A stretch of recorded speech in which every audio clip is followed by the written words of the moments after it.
So the 5th, 6th and 7th campaigns of Tuthmose III is the conquest of Syria. So the Phoenician cities were of special importance to Tuthmosis, and there were 4 along the coast, Byblos being the most important of those 4 Phoenician cities. By capturing those cities and bringing them under his heel, it meant that he, at any time in the future, he could dispatch troops from Egypt and they could sail along the coast to Byblos and disembark and head towards Syria from that direction. So it'd be a lot more efficient, and he could react rather than taking a huge sprawling herd across the Sinai desert through the Canaan and then on to Syria. So there would be no surprise if you went over the overland route, but by sea you could put your army on ships, and 2 or 3 mornings later they're in Byblos. So that was his consideration in those campaigns in Syria and Phoenicia. The other thing that he was thinking about was the rising power of the Hittites. And of course, he's got the Mittanis who are backing Kadesh, and they're causing problem with the other Syrian cities. So it was a lot of attention paid to capturing the coast, going to Tunip, the city of Tunip, and fighting the Mittanis on the doorstep of Syria. And he knew that eventually he would have to engage with the Mittanis themselves. So Tuthmosis's 8th campaign was to sort out Mittani, which was a Hurrian Indo-Aryan race. Sailed from Egypt to Byblos. They dragged the boats overland, to Euphrates River. They crossed the Euphrates River and they started plundering all the cities. Now the Mittanis were not expecting an attack. Their buffer zone was Syria, and all of a sudden the Egyptian army is in their homeland. So all the important people, all the elites hid in caves and let the Egyptians get on with it. So the 8th campaign was really a sprawling robbery rather than the fight. It was the 9th campaign, when the Egyptians returned to Tunip, that they encountered Mittani troops. So Mittanis had raised an army of Syrians and Mittanis, and they were willing to beat the Egyptians, but they didn't beat the Egyptians at all. Tuthmose III was a seasoned soldier by that time, in his 30s. He'd been leading the army for about 14 years now. He'd been in the army for probably about 16 or 18 years. He knew what was going on. After the 9th campaign, the Hittites gave a very magical bird to Tuthmose, hundreds of them.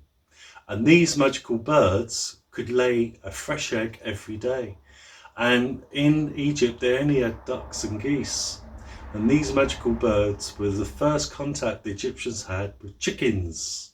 So when you have a chicken, just think how lucky you were, because you're talking about, it wasn't until sort of the 15th century BCE that the Egyptians found out about chickens. So see how lucky you are. When Tuthmose III crossed the Euphrates River and plundered the Mittani cities, he raised a stele, which was a big stone with hieroglyph writing, magical writing on, celebrating his victory, right next to his grandfather Tuthmose I stele, when he crossed the Euphrates River. So he recreated what his grandfather did, and he went hunting elephants and that sort of thing to celebrate his victory. The campaigns, the 11th, 12th, 13th and 14th, were more tours and finding rebels and finding raiders and finding bandits in the hills. There had always been a problem to trade routes. And that's what those campaigns were more about. So the army, you've got this army, you're paying for them, you're feeding them 12 months a year, you're paying them 12 months a year. You might as well get them doing something. So a tour around these provinces, 20,000 men, sorting out local problems, things like that, and bringing back tributes to Egypt. That's what the army did during the 11th, 12th, 13th and 14th campaigns. And of course, they get a cut. The 15th campaign was another tussle with the Mittanis outside the city of Tunip. And again, the Mittanis had garrisons certain cities in Syria, probably as a future springboard for a campaign to capture Syria itself. But it was not to be. The Egyptians routed those three garrisons and left Syria. They never tried to capture Kadesh. For them, Canaan was their buffer zone and Syria was the unknown quantity. They didn't really want to Egyptianize anything. They couldn't Egyptianize anything because they couldn't export their religion somewhere else.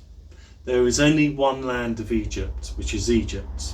There is only one or two duats which are in Egypt, so they couldn't export their faith and culture in foreign lands. So they were never interested in building empires. Also, Tuthmose III has got to think of his soldiers. It's fine for a soldier to be in an army that's going around collecting tributes and killing a few people, but when you start asking them to go above the horizon, he probably knew that they wouldn't want to go and take on the Hittites. He probably knew that they wouldn't want to go and attack Babylon or Syria. So in his mind, it was Canaan was the buffer zone, and then beyond that was just like bandit country, which his army needed to sort out every now and again. His 16th and last military campaign was the poor old Cushites. Took his army up to the Fourth Cataract. I don't think the Cushites were causing any problems to the Egyptians. He just wanted to recreate what Senusret III had done and go beyond his border. So that's the military conquests of Tuthmose III.